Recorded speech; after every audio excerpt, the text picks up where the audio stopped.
Okay, ಇನ್ನು ಮುಂಗಾರು ಮಳೆಯ ಅಬ್ಬರ ರಾಜ್ಯದ ಕರಾವಳಿ ಜಿಲ್ಲೆಗಳಲ್ಲಿ ಜಾಸ್ತಿ ಆಗ್ತಾ ಇದೆ. ಅದರಲ್ಲೂ ಪ್ರಮುಖವಾಗಿ ಉತ್ತರ ಕನ್ನಡ ಜಿಲ್ಲೆಯಲ್ಲಿ ಮಳೆ ಮುಂದುವರೆದಿದೆ. ಹೊನ್ನಾವರ, ಕುಮಟಾ ತಾಲೂಕಿನಲ್ಲಿ ಪ್ರವಾಹ ಪರಿಸ್ಥಿತಿ ನಿರ್ಮಾಣ ಆಗಿದೆ.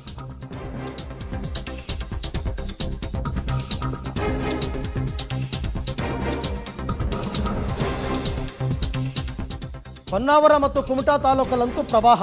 ಕುಮಟಾದ ಊರ್ಕೇರಿ, ಕೆಳಗಿನಕೇರಿ, ಹರಿಜನಕೇರಿ, ಕೋನಹಳ್ಳಿ, ಗುಡ್ಡಿನಕಟ್ಟು ಭಾಗದಲ್ಲಿ ಪ್ರವಾಹ ಉಂಟಾಗಿದೆ. ಹಾಗೆಯೇ ಹಿರೇಕಟ್ಟು, ಬಡಗಣಿ ಹಳ್ಳ ಉಕ್ಕಿ ಹರಿದು ಪ್ರವಾಹ ಉಂಟಾಗಿರ್ತಕ್ಕಂಥದ್ದು. ಈಗಾಗಲೇ NDRF ತಂಡ ಸ್ಥಳದಲ್ಲೇ ಬೀಡು ಬಿಟ್ಟಿದೆ.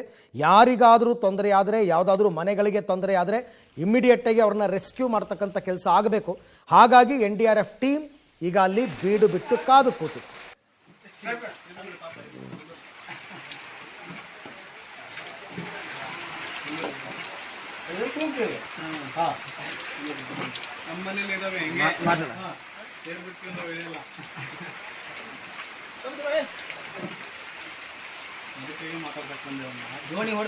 ಇನ್ನು ಉತ್ತರ ಕನ್ನಡ ಜಿಲ್ಲೆಯಲ್ಲಿ ಮುಂದುವರಿದಂತಹ ಈ ಮಹಾಮಳೆಗೆ ರಸ್ತೆಗಳೆಲ್ಲವೂ ಕೂಡ ಮುಳುಗಡೆಯಾಗ್ತಾ ಇದೆ.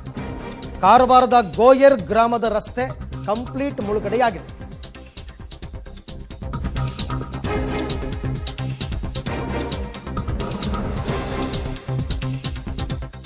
ಕಾರವಾರದಲ್ಲಿರ್ತಕ್ಕಂಥ ಗೋಯರ್ ಗ್ರಾಮದ ರಸ್ತೆ ಮುಳುಗಡೆಯಾಗಿದೆ.